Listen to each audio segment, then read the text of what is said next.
अलग अलग बातें बता रही थी भगवान के विषय में, और भगवान की शक्तियों के विषय में बता रहे थे कि भगवान किस प्रकार अपनी शक्तियों के साथ में रहते हैं और किस तरह से कार्य करते हैं, भगवान अवतार क्यों लेते हैं, कहाँ लेते हैं, कब लेते हैं, इस विषय में बता रही थी।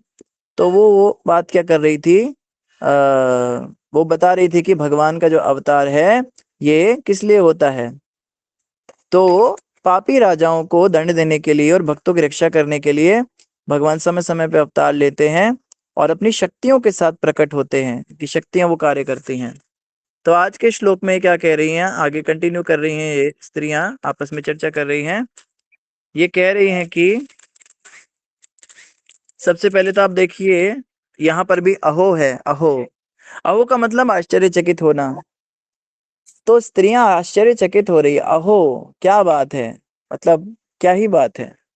अहो, अहो बता, बता कितनी आश्चर्य की बात है, बता कितनी अहो बात है ये।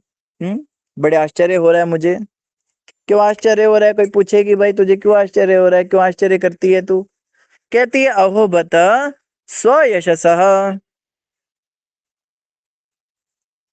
स्व कहते हैं स्वर्ग लोक को।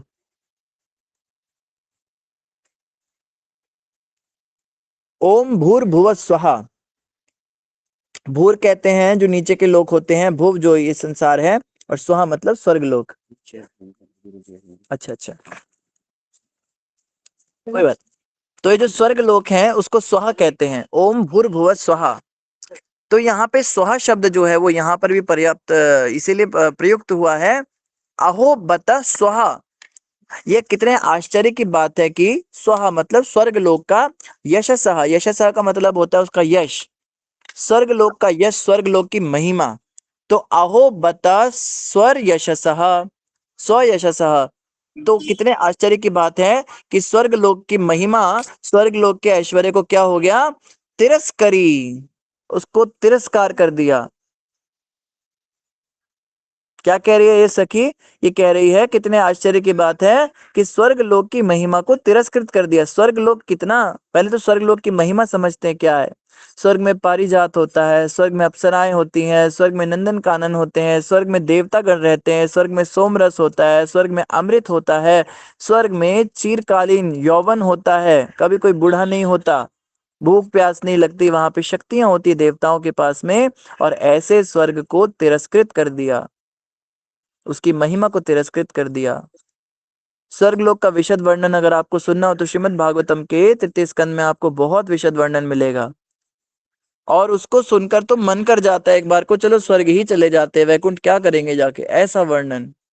अलग अलग प्रकार के झरने, नदियां, सुंदर वन उपवन, और देव स्त्रियां क्रीड़ा करती हुई अप्सराएं, और नृत्य कीर्तन, और कितने तरह का सुख वैभव, बहुत ही आनंद। लेकिन ये स्त्री कह रही है देखो स्वर्ग की महिमा को तिरस्कृत कर दिया गया है। हे सखी तुम्हें पता है स्वर्ग की महिमा तिरस्कृत हो चुकी है। क्या, क्या कहती हो तुम, स्वर्ग की महिमा तिरस्कृत हो गई। कहती है हाँ, स्वर्ग की महिमा का तिरस्कार कर दिया। तिरस्कार मतलब पराजित कर दिया, उसको उसको पराजित कर दिया, उसको तिरस्कृत कर दिया। तिरस्कृत करने का मतलब क्या है, उससे भी बढ़िया कुछ लेकर आना। मार्केट के अंदर कोई एक ब्रांड का बिस्किट बिक रहा है, तो कोई दूसरे ब्रांड का आएगा तभी तो वो तिरस्कृत होगा ना। अगर आपको किसी को तिरस्कृत करना है, किसी का तिरस्कार करना है, तो उससे बढ़िया कुछ होगा तो तिरस्कार होगा। तो सखी पूछेगी भाई तू कैसे कह सकती है स्वर्ग की महिमा तिरस्कृत हो गई। तो वो कहती है अहो बत स्वर यशस तरी, यशस तिरस्करी, तिरस्करी तिरस्कृत हो गई कैसे। कुशस्थली, ये कुशस्थली द्वारिका, द्वारिका को कुशस्थली कहते हैं। तो कुशस्थली ने इसको कर दिया। कहती है अच्छा, ऐसी कौन जगह हो गई जो स्वर्ग के यश को मात दे रही है, जो स्वर्ग की महिमा को कम कर रही है, जो स्वर्ग को तिरस्कृत कर रही है। कहती कुशस्थली, ये जो द्वारिका है इसने ये कर दिया। कैसे कर दिया, पुण्य, ये द्वारिका नगरी बड़ी पुण्यशाली है। पुण्य, पुण्य यशस्करी, यशस्करी मतलब बड़ी यशस्वी है, बहुत फेमस हो गई द्वारिका। आपको पता है द्वारिका नगरी जब भगवान कृष्ण ने बसाई तो उसके चर्चे 14 भुवनों में हुए, 14 लोकों में उसके चर्चे हुए हैं कि द्वारिका नगरी की क्या शोभा है, द्वारिका नगरी की क्या महिमा है। तो कुशस्थली, एक तो कुशस्थली ने क्या किया, पुण्य, और दूसरा यशस्करी। एक तो पुण्य भूमि है द्वारिका, कोई पाप नहीं होता वहां पे। पुण्य भूमि मतलब जहां पाप ना होता हो। भगवान जहां रहते हैं वहां पाप हो ही नहीं सकता। भगवान की स्थली पे कोई पाप हो ही नहीं सकता। भगवान क्या है, महापुण्य प्रदायिने नमः। भगवान महापुण्य प्रदायिने हैं। तो पुण्य तीर्थ भगवान के यहाँ पर कैसे कोई पाप हो सकता है। तो पहली बात तो द्वारिका नगरी भगवान ने बसाई तो पुण्य और यशस करी, बड़ी यशस्वी हो गई है, बहुत फेमस हो गई आजकल। तुमने सुना नहीं द्वारका के बारे में? कहती है सुना तो है, पर क्या ये स्वर्ग से भी अधिक प्रसिद्ध हो गई। कहती है सह तिरस्करी, स्वर्ग का तो कब का तिरस्कार हो चुका है इस द्वारका के आने पर। और क्या, कुशस्थली पुण्य यशस्करी। एक तो कुशस्थली ने क्या किया, इस द्वारका ने क्या किया, पुण्य और यशस्करी, ये दो गुण द्वारका के बताए। भुवः पश्यन्ति, भुव कहते हैं पृथ्वी लोक को, भूर भुव स्वः, हाँ भुवः। तो भुव मतलब पृथ्वी लोक पर, पश्यन्ति देखने के बाद, पृथ्वी पर द्वारिका को देखने के बाद क्या हुआ, स्वर्ग भी तिरस्कृत हो रहा है सखी। भुव पश्यन्ति, कुशस्थली पुण्य यशस्करी, भुव पश्यन्ति। तो ये जो कुशस्थली द्वारिका है ये इतनी पुण्य भूमि है, इतनी यशस्वी है इस भुवलोक में, इस पृथ्वी लोक पर। इसको देखने के बाद क्या हुआ, नित्यम, नित्यम यत अनुग्रह इशितम। कोई कहे भाई चल ठीक है तेरी बात मैं मान लेती हूँ, मैं तेरी बात मान लेती हूँ, स्वर्ग, स्वर्ग की नगरी जो है वो तिरस्कृत हो गई है, द्वारिका नगरी में बहुत पुण्य है, द्वारिका नगरी का बड़ा यश है, पर ये तो बता ये सब क्यों है, इसका कारण क्या है, इतनी पुण्यशाली क्यों कहती है इसको, ऐसा क्या यहाँ पर हो गया, इतनी यशस्वी कैसे, इतना कैसे ये फेमस किस चीज के लिए है। आप कोई कश्मीर की बात करे तो कश्मीर सेब के लिए फेमस हो जाता है, कोई मुजफ्फरपुर की बात करे तो वो तो अपने लीची के लिए फेमस हो जाता है, कोई उत्तर प्रदेश की बात करे, कोई वहां तो वो तो अपनी जो वहां के गन्ने की खेती होती है उसके लिए फेमस हो जाता है, कोई अगर अमेरिका की बात करे तो पाप कर्मों के लिए फेमस हो जाता है, भारत की बात करता है तो वो अपने जो साधु संत ऋषि मुनि अपनी स्पिरिचुअलिटी उसकी आध्यात्मिकता के लिए फेमस है। हर जगह किसी बात के लिए तो फेमस, तो यशस्करी, यशस्करी तो बोल रही है। ये तो बता ये फेमस किस बात के लिए, किस बात का यश है इस द्वारिका में, ये कुशस्थली कैसे पुण्य यशस्करी हुई। तो बताती है भुव पश्यन्ति, पृथ्वी लोक पर इसको देखने के बाद क्या देखते हो, नित्यम यद अनुग्रहे इशितम, इसमें निरंतर क्या हो रहा है। एक तो नित्यम शब्द बड़ा महत्वपूर्ण है, कभी कभी नहीं होता इसमें नित्यम। यहाँ पे 24 घंटे काम शुरू हो गया सकी। नित्यम के दो अर्थ बताए आचार्यों ने, एक अर्थ तो बताया 24 आवर, नित्यम भागवत सेवया कीर्तनीय सदा हरि, 24 आवर हरि नाम करो, 24 आवर भागवत सुनो। एक नित्यम का मतलब दूसरा जो सिंपल टर्म्स में होता है वो डेली होता है, प्रतिदिन, उसको भी नित्यम कहते हैं, प्रतिदिन। तो नित्यम क्या हो रहा है, नित्यम यहाँ पे नित्यम, हाँ पश्यन्ति नित्यम यद अनुग्रह इशितम, यहाँ पे क्या होता है निरंतर अनुग्रह, यहाँ वर दिए जा रहे हैं, अनुग्रह किए जा रहे हैं, वरदान दिए जा रहे हैं। अनुग्रह इशितम दिए जाना, अनुग्रह का मतलब होता है विशेष सुविधा देना किसी को, अनुग्रह करना, कृपा करना, किसी पे एहसान करना, उसको अनुग्रह कहते हैं। तो यहाँ पे अनुग्रह कौन कर रहे हैं, यद अनुग्रह इशितम, तो कोई तो यहाँ पर अनुग्रह कर रहा है।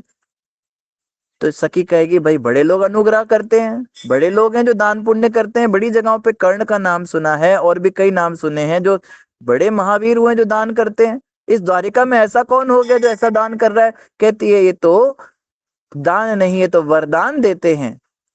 संसार की बात छोड़ो, तीनों लोकों में कुछ भी ऐसा नहीं जो तुम इनसे मांगो और ये दे ना सके, और ये निरंतर दिए जा रहे हैं। अरे कौन दे रहे हैं बता तो, पहेलियां मत बूझा, बता तो किसकी बात कर रही है। तो कहती है पश्यन्ति नित्यम यद अनुग्रह इशितम, यहाँ पे प्रतिदिन नाना प्रकार के वरदान दिए जा रहे हैं। किसके द्वारा? तो बता तो किसके द्वारा। कहती है स्मित अवलोकम। स्मित अवलोकम, स्मित कहते हैं मधुर मुस्कान को, तो मृदु मुस्कान से भरी, और अवलोकम, अवलोकम मतलब चितवन। चितवन का मतलब होता है पर्सनैलिटी। ऐसी सुंदर पर्सनैलिटी है सखी, क्या बताऊं, ऐसी मुस्कान कहीं देखी नहीं मैंने, इतनी सुंदर मुस्कान देता है। अरे कौन देता है? जो वरदान दे रहा है उसकी बात कर रही हूं। ये सुंदर सुंदर मुस्कान ही इनका वरदान है, जो निरंतर द्वारिका वासियों को मिल रहा है। इसीलिए द्वारिका नगरी स्वर्ग को भी पराजित कर रही है। ये मुस्कान स्वर्ग में भी संभव नहीं हो पा रही है। हमने चर्चा की ना तिरस्करी, तिरस्करी कैसे होगा? तिरस्कृत तब होगा जब उससे बढ़िया कोई चीज मिले। स्वर्ग में कुछ ऐसी कमी है जो द्वारिका के अंदर नहीं है। क्या कमी है स्वर्ग में जो द्वारिका में है? ऐसा क्या है द्वारिका में? तो द्वारिका में स्मित अवलोकम, ये सुंदर मुस्कान देने वाली चितवन से युक्त कौन है? स्वपतिम। स्वपतिम, स्व कहते हैं, स्व का एक अर्थ निकाले तो अपनी बात कर रही है। हम सब स्वयं को स्व कहते हैं, स्वयं, मैं स्वयं ऐसा कह रहा हूं, स्वयं कहते हैं ना, स्वयं मतलब मैं। तो मेरे पति हैं स्वपतिम, मेरे पति। पति का मतलब होता है स्वामी। स्वामी मतलब ओनर, जिसको हम बिलोंग करते हैं, जिसकी हम धरोहर हैं। कह लीजिए जो हमारा रक्षक है, जो हमारा भरण पोषण करने वाला है, उसको स्वामी कहते हैं, पति कहते हैं। तो स्वपति, एक तो हो गया इसका मतलब कि हम सबके पति। तो वो कहेगी किसकी बात करती है? अरे वही जिसको तू अपना पति मानती है। तो या तो वो शर्मा गई होगी ये बात सुन के। स्वपति, स्व का एक अर्थ होता है आत्मा, जीवात्मा। तो जीवात्माओं के स्वामी, जीवात्माओं के स्वामी कौन है? यहाँ पे प्रभुपाद जी ने इसका अर्थ लिखा है जीवों के आत्मा श्री कृष्ण।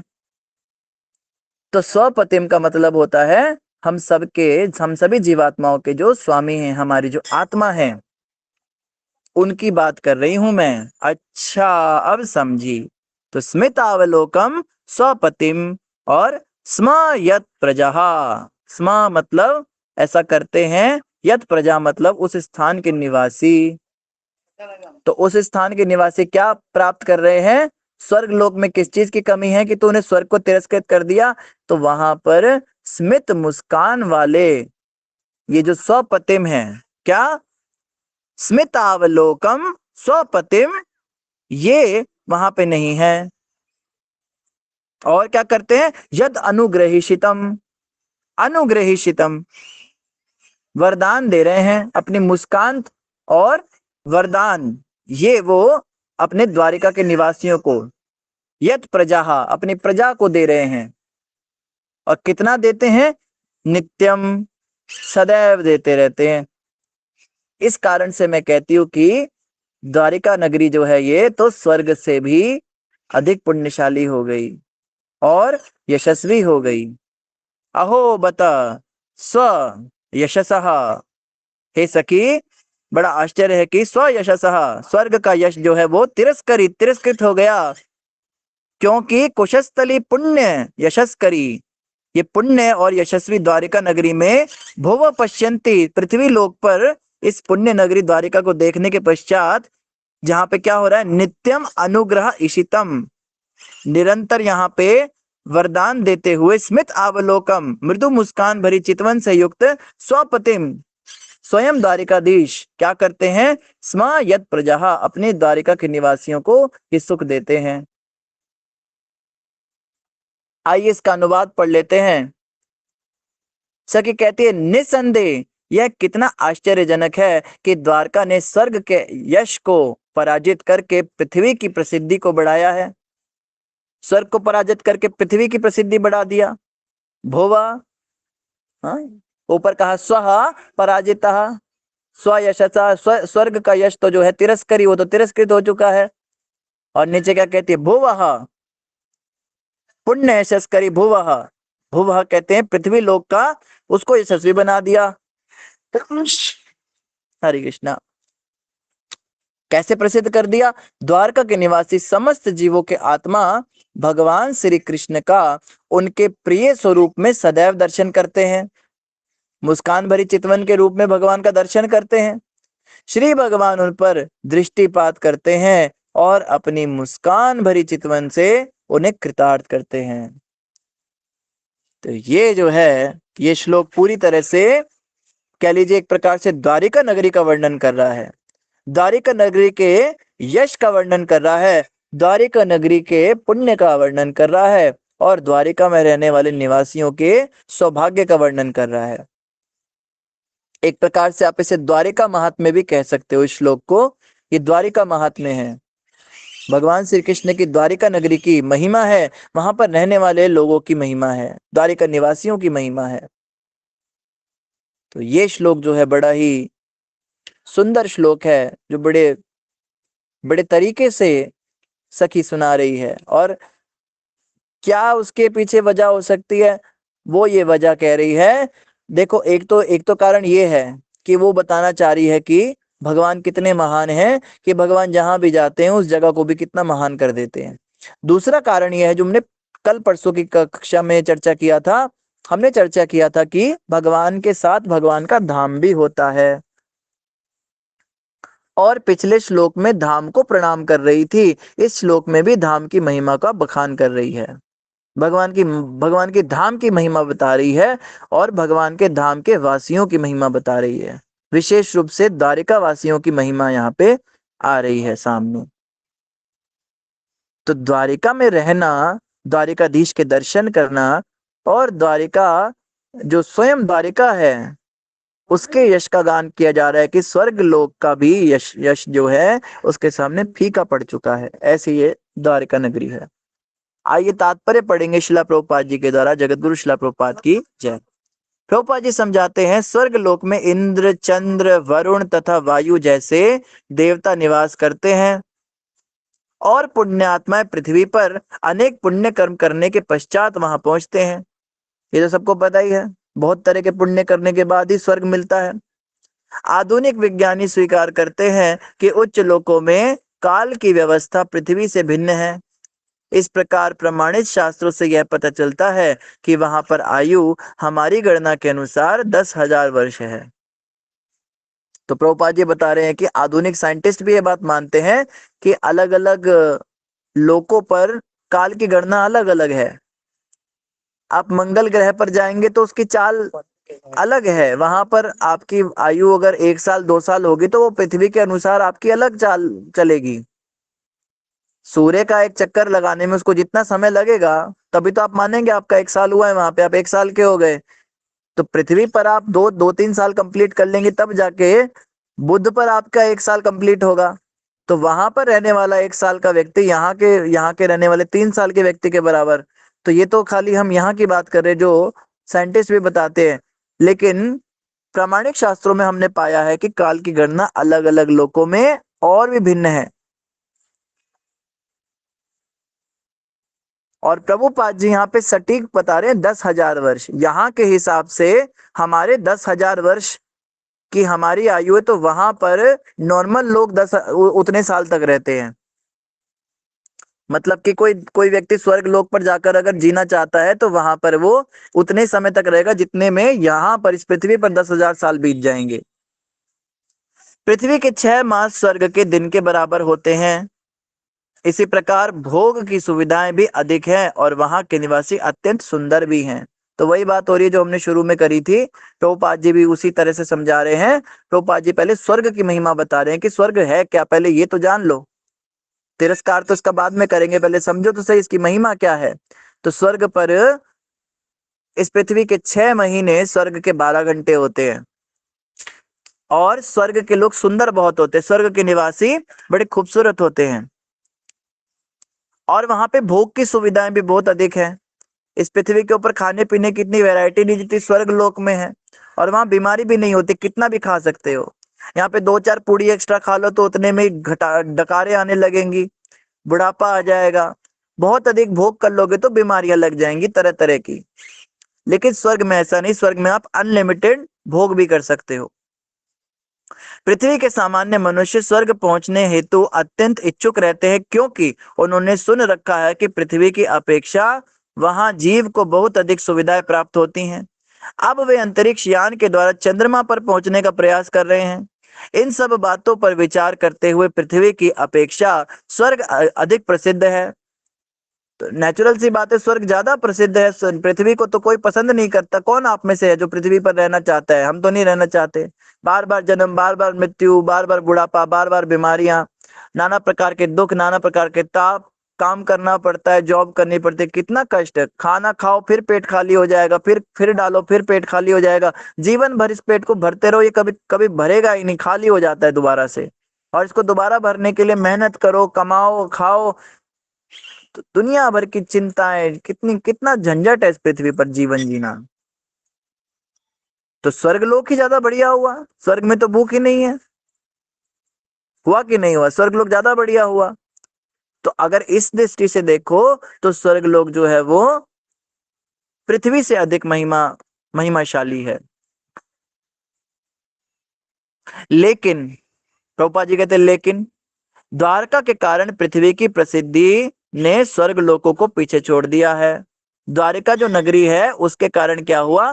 पृथ्वी की प्रसिद्धि अधिक हो गई, क्योंकि पृथ्वी पर द्वारिका ऐसी हुई जिस द्वारिका की वजह से स्वर्ग लोक की भी महिमा कम हो गई। आप कहोगे भाई क्यों? क्योंकि यहाँ भगवान श्री कृष्ण ने राजा के रूप में राज्य किया। इस पृथ्वी के 3 स्थान, वृंदावन, मथुरा और द्वारका, ब्रह्मांड के प्रसिद्ध लोकों से कहीं अधिक महत्वपूर्ण हैं। प्रभुपाद जी कह रहे हैं ब्रह्मांड में जितने भी लोक हैं, ब्रह्म लोक है, बड़े फेमस फेमस लोक है, गंधर्व लोक है, किन्नर लोक है, नाग लोक है, इनकी चर्चाएं होती हैं, लोग यहाँ जाना चाहते हैं। हो सकता है हम लोग कलयुग के निवासी, हमने ग्रंथ वगैरह में इतना पढ़ा नहीं इनके बारे में, लेकिन दूसरे लोकों के जो निवासी हैं वो सब इनके बारे में बहुत अच्छे से जानते हैं। लेकिन प्रभुपाद जी कहते हैं इस पृथ्वी के ऊपर 3 जगह ऐसी हैं जो ब्रह्मांड के किसी भी तीर्थ से बढ़कर हैं, ब्रह्मांड में किसी भी लोक से बढ़कर हैं। पहली तो मथुरा, दूसरा वृंदावन और तीसरा द्वारिका। ये तीनों स्थान इसलिए महत्वपूर्ण, इसीलिए निरंतर पवित्र हैं, क्योंकि जब भी श्री भगवान अवतरित होते हैं तब वे विशेषतया इन्हीं 3 स्थानों में अपनी दिव्य लीलाओं का प्रदर्शन करते हैं। ये श्री भगवान के नित्य पवित्र स्थल हैं और आज भी श्री भगवान के यहाँ दृष्टिगोचर ना होने पर भी भक्तगण इन पवित्र स्थानों का लाभ उठाते हैं। आप कह सकते हो भगवान तो चले गए, भगवान के कारण ही तो महिमा थी द्वारका की, भगवान के कारण तो महिमा थी वृंदावन की, मथुरा की, भगवान तो चले गए। तो इस श्लोक के अंदर अगर हम देखते हैं, श्लोक में वो गोपी क्या कहती है? वो कहती है भगवान दृष्टिगोचर हो रहे हैं, भगवान मुस्कान दिखा रहे हैं, अपनी आशीर्वाद दे रहे हैं, इसलिए महिमावान है। तो कोई कह सकता है अब तो भगवान नहीं रहे, 5000 वर्ष पहले चले गए, तो अब उस स्थान की महिमा क्यों है? ये प्रश्न उठ सकता है। उठ सकता है, नहीं उठ सकता है? उस समय तो चलो महिमा थी, भगवान थे, भगवान दर्शन देते थे, भगवान कृपा करते थे, अब क्यों महिमा है? तो प्रभुपाद जी यहाँ पे बता रहे हैं क्योंकि आज भी भक्तगण वहां निवास करते हैं और भगवान की वो स्थली नित्य स्थली है, अर्थात दोबारा भी जब भगवान आएंगे तो वहीं पर आएंगे। एक तरह से परमानेंट एड्रेस है भगवान का वो। और भगवान अप्रत्यक्ष रूप से धाम में सदा निवास करते हैं। कौन भाग्यवान देखी बारे पाए। भगवान के वृंदावन, मथुरा और द्वारिका में कभी भी भगवान अप्रकट नहीं होते, भगवान सिर्फ दृष्टि से ओझल हो जाते हैं। ये जो हमारी भौतिक आंखें हैं, भौतिक दृष्टि है, इससे भगवान दिखते नहीं, लेकिन नित्य लीला में आज भी भगवान वृंदावन में, मथुरा में, द्वारिका में लीला कर रहे हैं। कोई कोई भाग्यवान होते हैं जो वो देख पाते हैं। इसे कहते हैं लीला स्फूर्ति। लीला स्फूर्ति क्या होती है? लीला स्फूर्ति का अर्थ होता है बैठे हो आप इस संसार के अंदर, मथुरा में बैठे हो, वृंदावन में बैठे हो, लेकिन आपको इस दुनिया का वृंदावन मथुरा नहीं देखेगा, आपको दिव्य वृंदावन के दर्शन होंगे।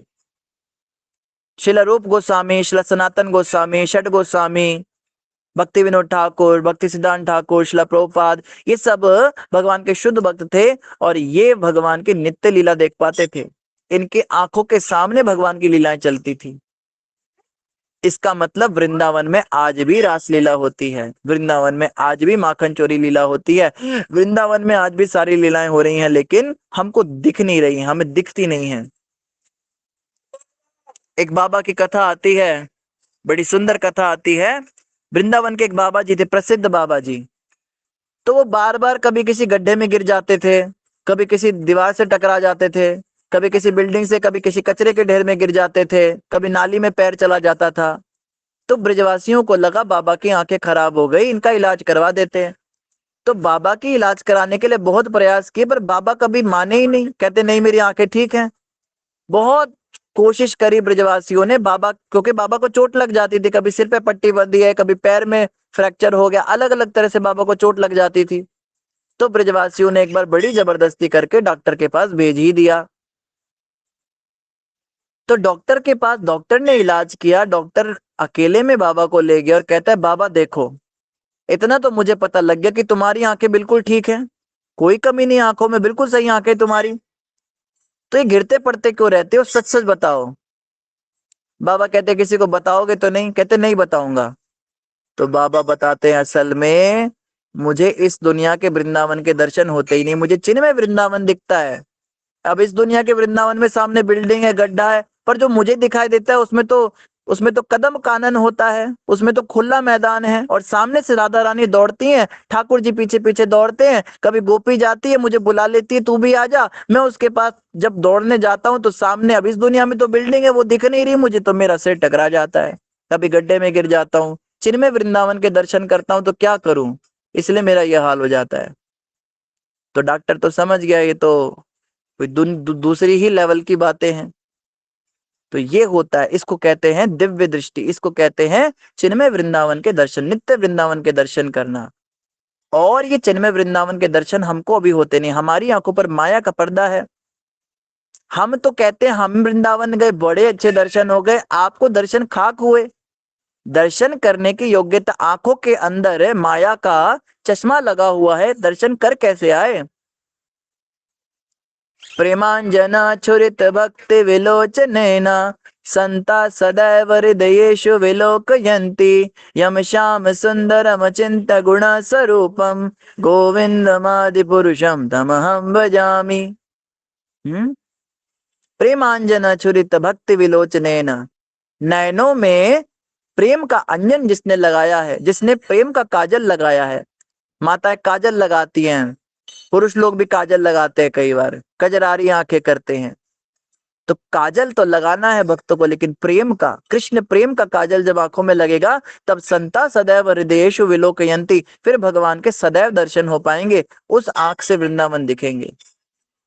और चिन्मय वृंदावन तब होंगे दर्शन, तब आपको हम वृंदावन के दर्शन करके आए हैं। अभी तो हम क्या, अभी तो हम तो हरे कृष्णा ऑर्चर्ड्स के दर्शन करके आ जाते हैं, हम तो ललिता आश्रम के दर्शन करके आ जाते हैं, हम तो अपने जो भी हमारा रिजॉर्ट है, मूलचंद रिजॉर्ट के दर्शन, हम तो क्या करते हैं, हम तो किसी, कह लो किसी होटल के ही दर्शन करके आए, उसी में तो बैठे हम। होटल के दर्शन करे हमने, ई रिक्शा के दर्शन करे, तारकोल की सड़कों के दर्शन करे, कूड़े के ढेर भी देखे, कचरे भी देखे, सुअर कुत्ते भी देखे। ब्रजवासियों के नाम पे हम जो देख कर आए हैं वो हम उनके प्रति हमारी श्रद्धा ही नहीं बनती। हमने काले पीले लोग देखे जो बीड़ियां फूक रहे थे, शराबे पी रहे थे, गालियां बक रहे थे, हमने तो वो देखे। तो हमने वृंदावन के दर्शन किए कहाँ, हमने भौम वृंदावन के दर्शन किए। निश्चित रूप से ये भी भगवान का वैकुंठ ही है, इसमें कोई अंतर नहीं, पर हम देख नहीं पाए, ये तो बात सच है, हमने वो दर्शन नहीं किए। चिन्मय वृंदावन ही है। कह लीजिए कि हम तो, जैसे मान लीजिए कोई सर्कस है, सर्कस है या मेला है, मान लो किसी मेले में आप लेकर गए बच्चे को, तो पूरा मेला घुमा कर लिया है, लेकिन एक काम आपने किया, बच्चे की आंखों पर पट्टी बांध कर ले गए, पूरे मेले में उसने, और कानों में उसके कुछ घुसेड़ दिया, ना वो कुछ सुन पाया ना कुछ देख पाया, और पूरे रास्ते में वो आंख पर पट्टी बांधकर कान में वो घुसेड़ कर, और उसको वापस घर लाके अब आप पूछ रहे हो दर्शन हो गए अच्छे, और वो कहे हाँ बड़े अच्छे दर्शन हो गए। क्या क्या देखा, कहते दिखा तो कुछ खास नहीं, बस सड़क पे चल रहा था, थोड़ा बहुत कुछ टच टुच हो गया, देखा कुछ नहीं, कितने कितने झूले लगे थे कुछ नहीं पता, कुछ भी नहीं देखा। हमारी हालत ऐसी है, हम तो अंधे और बहरे हैं, ना हमारी ऑडियो ऑन है ना हमारी वीडियो ऑन है वृंदावन धाम में। ऑडियो भी ऑफ करके जाते, वीडियो भी ऑफ करके जाते, ये तो हमारी स्थिति है, हमारी हालत है। तो चिन्मय वृंदावन के दर्शन जब हमको होंगे उस दिन हम कह सकते हैं हम दर्शन करके आए भगवान के। और ये किसको होते हैं? जो शुद्ध भक्त बन जाता है भगवान, जो परमहंस बन जाता है। और वहीं बैठे बैठे उसको राधा कृष्ण की लीला ऐसे दिखती है जैसे उसके सामने ही घटित हो रही है। आप समझ रहे हैं? जैसे आजकल वर्चुअल रियलिटी के का जमाना है, वो आंखों के ऊपर कुछ ऐसा लगाते हैं वीडियो गेम, आपको लगता है आप उसके अंदर ही चले गए, उस दुनिया में चले गए, ऐसा लगता है बिल्कुल। इस वृंदावन में बैठे बैठे आप चिन्मय वृंदावन में पहुंच जाएंगे और वहां पे भगवान राधा कृष्ण और गोपियां सब आपको दिखेंगे। एक श्याम लाल जी की कथा आती है, ग्वालियर मंदिर का आपने नाम सुना होगा। अभी ग्वालियर मंदिर गुरु महाराज जी के पास है, गुरु महाराज जी वहां पे रहते हैं। इस्कॉन प्रभुपाद जी को वो मिला है। आप अगर गोवर्धन आप जाएंगे, गोवर्धन में परिक्रमा मार्ग पे कुसुम सरोवर आता है, कुसुम सरोवर का नाम सबने सुना होगा। तो कुसुम सरोवर से करीब 1 किलोमीटर पहले ग्वालियर मंदिर है। तो ग्वालियर मंदिर की कथा आती है, वहां पे एक श्याम दास जी हुआ करते थे, जो कि करीब 100-150 साल पुरानी बात है। तो श्याम दास जी जो है ये बहुत सेवा करते थे। इनके गुरुजी इनको दिन भर सेवा में लगा कर रखते थे। और इनकी सेवा क्या थी, वहां पे भंडारे चलते थे, उस जमाने में बहुत भंडारे चलते थे, बड़े संत आते थे दूर दूर से। और गुरुजी ने कह रखा था, श्यामदास भाई तू भंडारा करा, संतों को भोजन खिला। तो दूसरे जो शिष्य थे वो कथा भी सुनते थे, जप भी करते थे, कीर्तन भी करते थे, भजन भी करते थे। श्यामदास जी बेचारे सिर्फ भंडारा बनाते थे रात दिन, कभी आटा छानते थे, कभी सब्जी पकाते थे, क्योंकि बहुत बहुत सेवा होती थी, सुबह से लेकर रात तक बस भोजन ही पकाते रहते थे। झाड़ू पोछा करते थे, फिर जो प्रसादम हॉल है उसको साफ करते थे, फिर पोछा मार के फिर से प्रसाद खिलाते थे, यही उनका काम था। कई लोगों ने उन्हें कहा भी, ये क्या करने आए वृंदावन में, तो भजन करने आते, तो बस दिन भर ये कड़छियां चलाता रहता है, तुझे क्या भगवत प्राप्ति होगी, भजन तो तू करता नहीं। पर उसकी गुरु निष्ठा इतनी जबरदस्त थी, उसने कहा नहीं, मेरे गुरु महाराज ने मुझे जो सेवा दी है, जो आज्ञा दी है, मैं वही। तो एक दिन श्यामदास जी ऐसे ही पोछा लगा रहे थे, तो पोछा लगाते लगाते अचानक से युगल किशोर राधा कृष्ण उनके सामने आ गए। आप सोचिए, अचानक से कोई, और उन्हें कोई उम्मीद नहीं थी कि उन्हें कभी भगवान ऐसे दर्शन देंगे, वो तो भजन भी नहीं करते थे। तो गुरु की कृपा से क्या हुआ, श्यामदास जी के सामने युगल किशोर जी आ गए और श्यामदास जी उन्हें देखते ही रह गए, कुछ बोल ही नहीं पाए।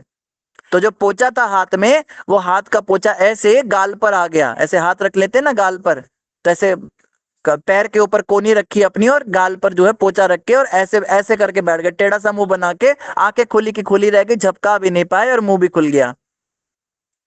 तो राधा कृष्ण तो मुस्कुराकर चले गए वहां से, वो तो कुसुम सरोवर जा रहे थे, रास्ते में इनको दर्शन दे दिए। श्यामदास जी का तो भाव जागृत हो गया, वो बैठे बैठे आंखों से आंसू निकलने लगे उनके। तो कई घंटों तक ऐसे ही बैठे रह गए।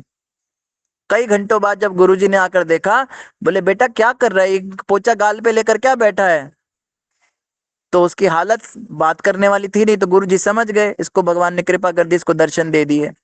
तो वो जो स्थली जहां पर श्यामदास जी को राधा कृष्ण के दर्शन हुए थे, वो ग्वालियर मंदिर जो है, अब जो है इस्कॉन के भक्त लोग वहां पे रह रहे हैं। आप लोग कभी भी गोवर्धन परिक्रमा पे जाते हैं तो ग्वालियर मंदिर में आप रुक सकते हैं, प्रसाद ले सकते हैं, वहां पे भक्तों के लिए व्यवस्था होती है, वहां जरूर आप दर्शन करने जाइए। वहां पे बड़े सुंदर श्री श्री राधा राधा राधा कांत भगवान का वहां पे बड़ा सुंदर झांकी उनके दर्शन है।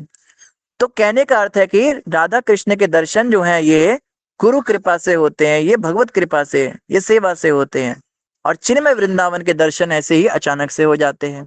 तो प्रभुपाद जी यहाँ पर यही बात बता रहे हैं कि क्या कह रहे हैं, ये भगवान के नित्य पवित्र स्थल में आज भी श्री भगवान के यहाँ दृष्टिगोचर ना होने पर भी भक्तगण इन पवित्र स्थलों का लाभ उठाते हैं।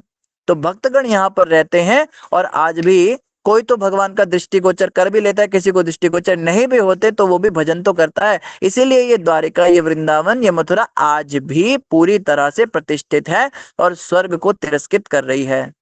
तो कोई ये नहीं कह सकता कि भगवान चले गए, भगवान आज भी वहां है, बस दिखते नहीं।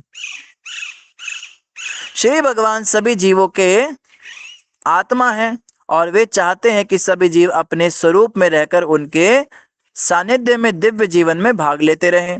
उनका आकर्षक रूप तथा उनकी मधुर मुस्कान प्रत्येक के हृदय में घर करने वाली है। और एक बार ऐसा हो जाने पर, ऐसा हो जाने पर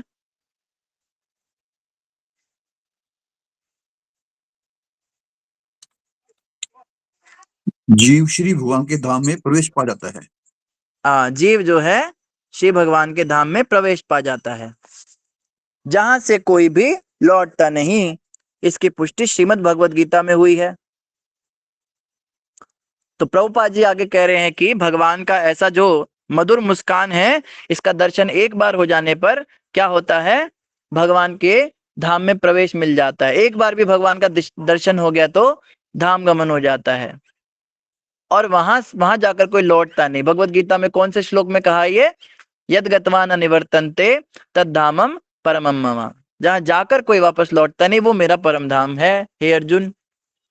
अब प्रभुपाद जी यहाँ पे बता रहे हैं कि दिव्य मुस्कान भगवान की कौन देख सकता है, भगवान की दिव्य मधुर मुस्कान, जो अपने स्वरूप में रहकर उनका सानिध्य में दिव्य जीवन में भाग लेता है।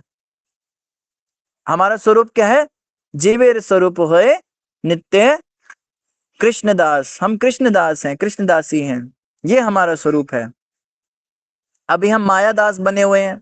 जब हम अच्छे अच्छे भड़कालू कपड़े पहन के, खूब भड़कीला सा मेकअप लगा के और खूब सेंट छिड़क के और चश्मे लगा के और बढ़िया जूते जाते पहन के सब अच्छे से तैयार होकर बाहर निकलते हैं, तो हम मायादास का स्वरूप है। इस समय हमारा स्वरूप मायादास का है, मायादासी।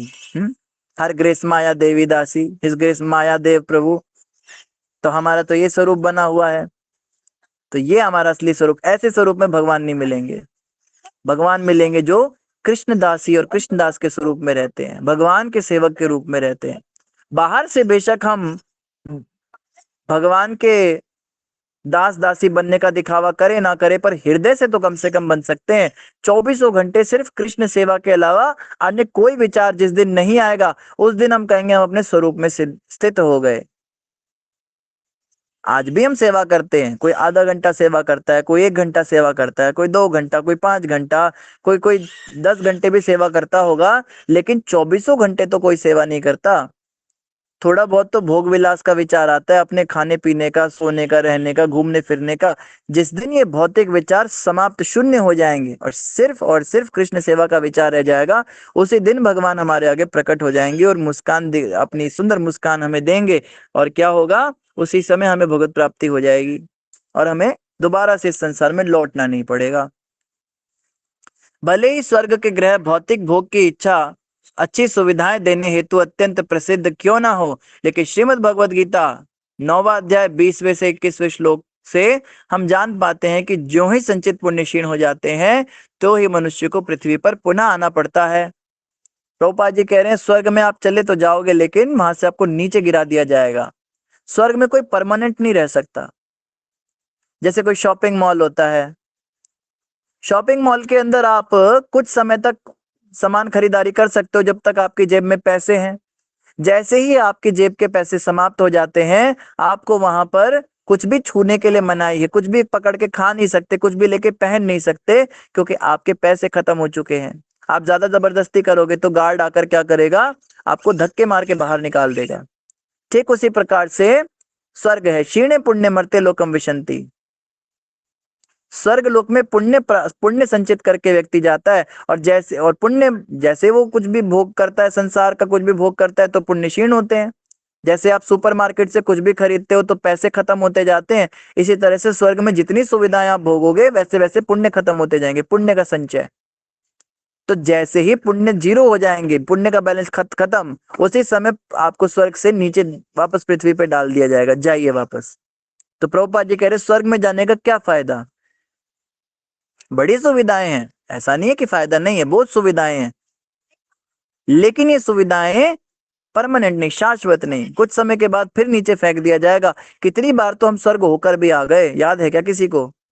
आप सबको, हम सबको याद नहीं, हम कितनी बार स्वर्ग के चक्कर लगा कर आए हैं, हजारों बार। कितनी बार तो देवता भी बन चुके हैं हम। आप में से कोई सूर्य बैठा होगा, कोई चंद्र बैठा होगा, कोई इंद्र बैठा होगा, कोई गायत्री बैठी होगी, कोई और भी कोई सरस्वती बैठी होगी, हम सभी जो है देवी देवता बन चुके हैं, लेकिन क्या हमें याद है? कुछ भी याद नहीं। क्या फायदा हुआ वहां जाने का? द्वारिकाधीश भगवान एक बार भोजन कर रहे थे, तो भोजन करते करते मुस्का दिए, हंस दिए। तो माता वहां पे बैठी थी, माता रुक्मिणी माँ बैठी थी, और रुक्मिणी माता कहती, नाथ आप हंसे क्यों?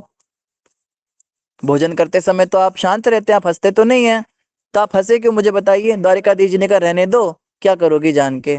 नहीं नहीं, बताइए बताइए। माता ने हट किया, तो भगवान कहते, अच्छा बताता हूँ। ये सामने चींटी देख रही हो? कहते, जी। मैं इस चींटी को देखकर हंसा। चींटी को देखकर क्यों हंसे? भाई ये चींटी जो है, ये 3 बार इंद्र रह चुकी है। इंद्र रहकर इसने स्वर्ग का भोग किया, अप्सराओं का भोग किया, क्या क्या इसने किया। और आज चींटी की योनि में जाकर ये जीवात्मा चीनी का दाना ढूंढ रही है, अब चीनी चीनी का टुकड़ा ढूंढ रही है ये जीवात्मा। तो क्या फायदा हुआ स्वर्ग में रहने का या इंद्र बनने का भी? तो प्रभुपाद जी यही समझा रहे हैं यहाँ पे, स्वर्ग के लिए आप ज्यादा पागल मत बनिए। तो आप कहोगे ठीक है, फिर भगवान के धाम जाकर भी क्या फायदा, वहां से भी नीचे गिर जाएंगे, उधर से भी पुण्य समाप्त हो जाएंगे। प्रभुपाद जी कहते नहीं, स्वर्ग में ही ऐसा होता है, लेकिन द्वारिका में या भगवान के धाम में ऐसा नहीं होता, वहां से लौटना नहीं पड़ता। द्वारिका स्वर्ग लोक से इसलिए अधिक महत्वपूर्ण है, क्योंकि जिस किसी को भी श्री भगवान की स्मित चितवन की प्राप्ति हुई है, उसे इस सड़ी गली पृथ्वी पर फिर से नहीं आना पड़ता, जिसे श्री भगवान ने भी दुख का स्थान कहा है। प्रभुपाद जी कहते हैं सड़ी गली पृथ्वी है, ये दुखालय है, ये भगवान भी इसको दुखालय कह रहे हैं और प्रभुपाद जी इसको सड़ी गली कह रहे हैं। उसके बाद भी अगर किसी का यहाँ पर जीने का मन हो तो आप जीजिए, हम तो नहीं जीना चाहते यहाँ पे। और प्रभुपाद जी कहते भगवान के धाम जाकर नहीं लौटना पड़ता। ना केवल यह पृथ्वी अपितु ब्रह्मांड के सारे लोग दुख के स्थान हैं। पृथ्वी की बात छोड़िए, आपको भाई ब्रह्मलोक में चले जाते हैं, सारा ब्रह्मांड ही दुखालय है। ना केवल यह पृथ्वी, हाँ इसीलिए आपको क्यों भाई दुख के स्थान क्यों है? ब्रह्मा जी तो बहुत आनंद लेते हैं, इंद्र के यहाँ तो बहुत आनंद है, वहां तो बहुत मजा है, आप दुखालय क्यों कहते हो? तो प्रभुपाद जी कहते हैं क्योंकि ब्रह्मांड के किसी भी लोक में ना तो शाश्वत जीवन है, आप हमेशा तो नहीं रह पाओगे, ना शाश्वत आनंद है और ना शाश्वत ज्ञान है। सतचित आनंद ये है, लेकिन शाश्वत नहीं, टेम्पररी।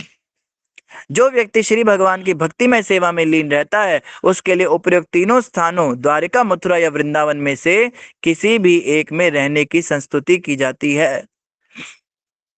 तो किसी को अगर भगवान की भक्ति में लगना है तो वो इन तीनों में से किसी एक में ही जाए, स्वर्ग में जाने की इच्छा ना करे, तो द्वारिका में जाए, मथुरा में जाए, वृंदावन में जाए, क्योंकि इन तीनों स्थानों में भक्ति का प्रवर्धन होता है। अतएव जो लोग शास्त्रों के बताए विधि से नियमों का पालन करने हेतु वहां जाते हैं, उन्हें वैसा ही फल मिलता है जैसा भगवान श्री कृष्ण की उपस्थिति में रहने पर मिलता था।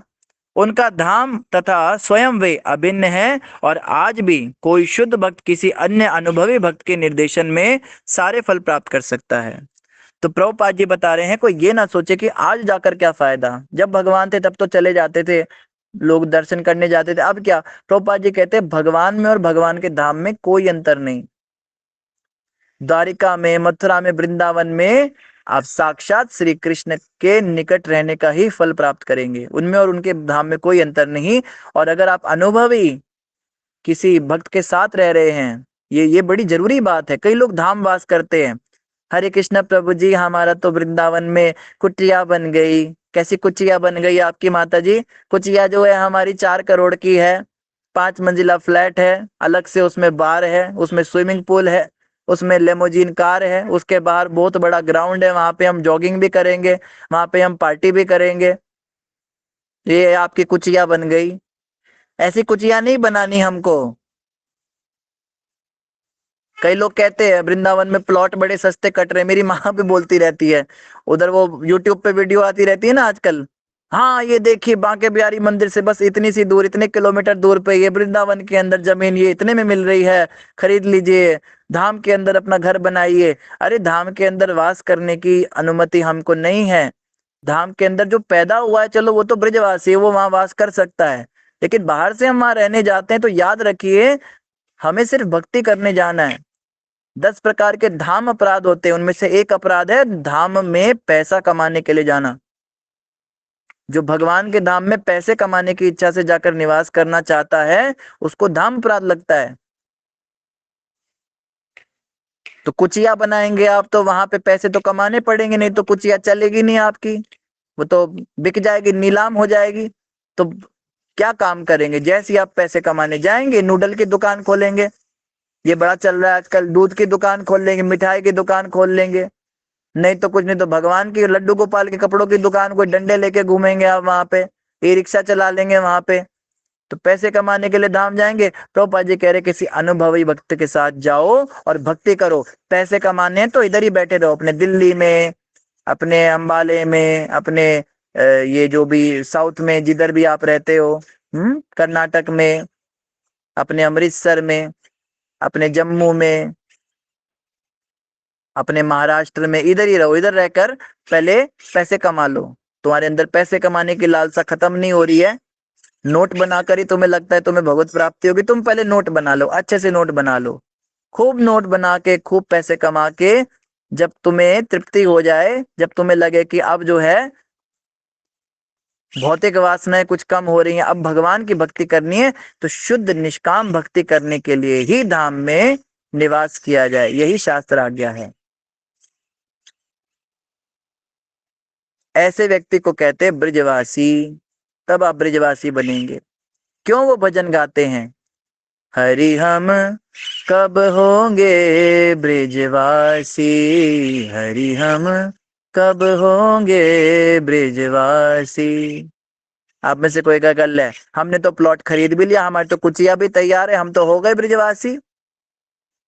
इतना सस्ता होता तो फिर भजन गाने वाला ये क्यों गाता? ब्रजवासी बनने का मतलब है भौतिकता समाप्त करनी अपनी, सिर्फ कृष्ण कृष्ण प्रेम। हमारे गुरु महाराज बड़ी सरल भाषा में कहते हैं, हमें लाख ना करोड़ ना हजार चाहिए, हमें श्याम जी, हमें कृष्ण जी, बस तुम्हारा प्यार चाहिए, हमें लाख ना करोड़ ना हजार चाहिए। जिसको महाप्रभु ने कहा, न धनम न जनम न सुंदरीम कविताम वा जगदीश कामये, मम जन्मनि जन्मनीश्वरे भवतात् भक्ति रहे तो की त्वयि। तो अभी तो हमें नोट चाहिए, हमें तो धनम चाहिए। जिसको धनम नहीं चाहिए तो जॉब क्यों करे, छोड़ दो अपनी नौकरी, छोड़कर आ जाओ वृंदावन में, लगाओ तिलक, पहनो कंठी और बोलो राधे राधे हरे कृष्णा बोलो और जाओ, रहो वहां किसी आश्रम में, किसी अनुभवी। और ऐसा नहीं अनुभवी संत नहीं, आज भी बड़े अनुभवी महात्मा रह रहे हैं वहां पे, जिनके सानिध्य में रहकर आप कर सकते हो भजन। हम गए थे एक बार ब्रिज में, वहां पे हमने देखा, वहां पे विनोद बाबा जी के कोई शिष्य थे, उन्होंने हमें प्रसाद के लिए बुलाया, गृहस्थ थे वो दोनों, पति पत्नी, और छोटा सा बच्चा था उनका, और भजन करते थे। लेकिन फिर भी चलो साधु वेश में देखा हमको, हम तो कहीं से कहीं तक उनके चरणों की धूली के बराबर भी नहीं, पर उन्होंने बुलाया था तो हम चले गए। हमारे एक गुरु भाई वहां रहते हैं, तो उनको बुलाया था तो वो हमें भी साथ ले गए। तो प्रसाद के लिए बुलाया, और उनके उनके उनका छोटा सा कमरा, और उस कमरे में बेयर नेसेसिटीज, बस जिससे जीवन निर्वाह हो, इतना सामान था।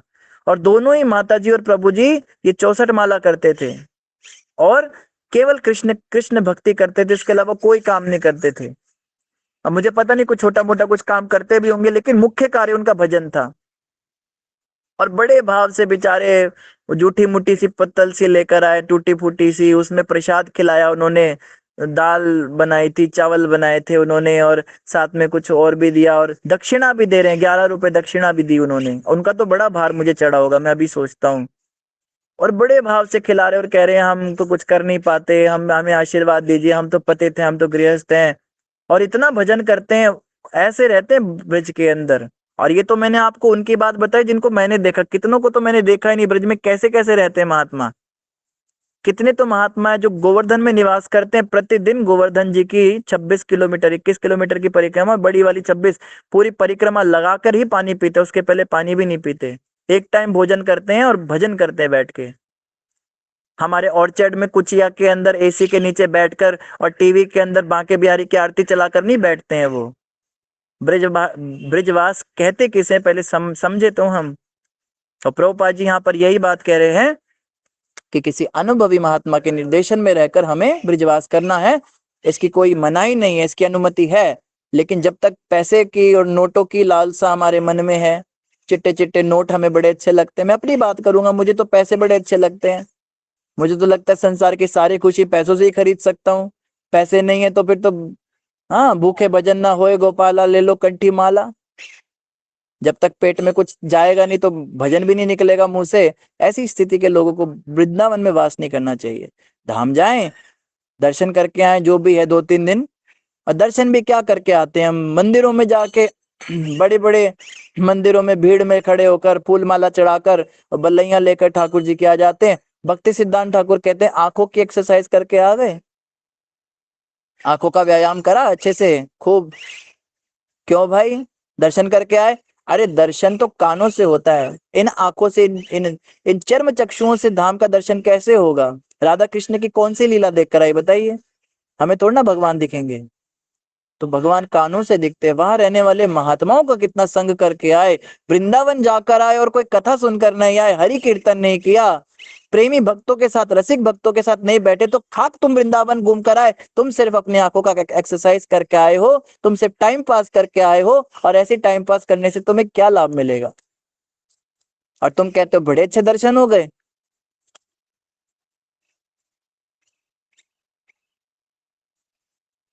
दर्शन तो कानों से होंगे ना पहले, कथा सुनी नहीं। कथा के समय तुम्हें नींद आ गई। कितने हम देखते हैं धाम में ले जाते हैं, उनमें ट्रेन में ले जाते, कोई बस में ले जाते। दुनिया भर के इस्कॉन मंदिरों से धाम यात्रा होती है कार्तिक में, कार्तिक वृंदावन यात्रा। प्रभु जी मैं भी जाऊंगी, मैं भी कार्तिक में भक्तों के साथ जाऊं, मुझे भी बड़ा मन है। और यात्रा के नाम पे क्या करके आई मैं? हमने वो भजन गाया था, आपने देखा भी होगा। वृंदावन जाऊंगी सखी, वृंदावन जाऊंगी, रील बनाऊंगी सखी, मैं डांस दिखाऊंगी, मटका कर अपनी कमर मैं लाइक्स बढ़वाऊंगी, वहां के पंडित पुजारियों को मैं गलत बताऊंगी, फर्जी बाबाओं के चरणों में फिर खुद बिछ जाऊंगी, मेरे उठे कलेजा पीर सखी, वृंदावन जाऊंगी, व्यवस्थाएं सब बिगाड़ व्यवस्था पे गरियाऊंगी, भीड़ बढ़ाऊंगी सखी, मैं जाम लगाऊंगी, मेरे उठे कलेजा पीर सखी, वृंदावन जाऊंगी। ये करके आऊंगी।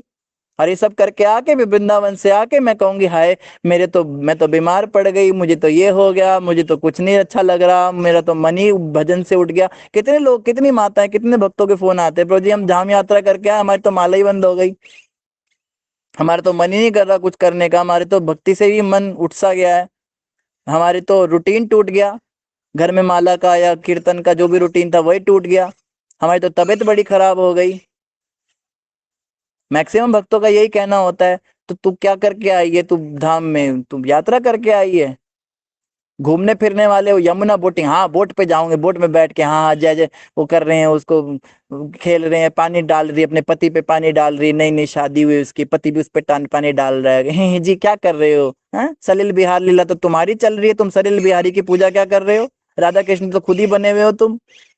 और बूढ़े लोगों की सुनिए एक बात, बूढ़े लोग वृंदावन जाएंगे तो घूमने फिरने के टाइम तो बेचारों के टांगे जवाब देंगे, ई रिक्शा पे तो इनकी परिक्रमा होती है, परिक्रमा तो टायर ने करी, तुमने क्या किया? और जब कथा सुनने की बात आती है तो इनको नींद आ जाती है, कथा सुन नहीं पाते। जैसे ओम नमो भगवते वासुदेवाय होता है और ये इनका तो ओम शांति हो जाता है, या फिर ये उठ के चले जाएंगे कहीं टाइम पास करेंगे, मन नहीं लगेगा इनका। मन कहाँ लगेगा हरि हरि चिंतन में? मन तो संसार की बातों में है। टांगे फैला लेंगे। लेट, एक तो माता लेट ही गई। एक बार हम वृंदावन में गए, वो प्रभु जी थोड़ा सा लेक्चर कर रहे थे, वो पहले तो मुंह बनाने लगी वो माताएं सब, कोई पंजाब से कुछ माताएं लेकर गए थे, मुंह बना रही हैं कि क्या कथा में कहाँ बिठा दिया, हमें तो वहां ले जाओ, हमें तो बरसाने ले जाओ, हमें तो वहां ले जाओ, रमण रेती ले जाओ, वहां खेलेंगे। उनको बोला कथा सुनो, बेचारे वो प्रभु जी तो कथा में लीन हो गए, वो सुना रहे हैं, ये तो पहले मुंह बना रही है, इधर उधर देख रही हैं।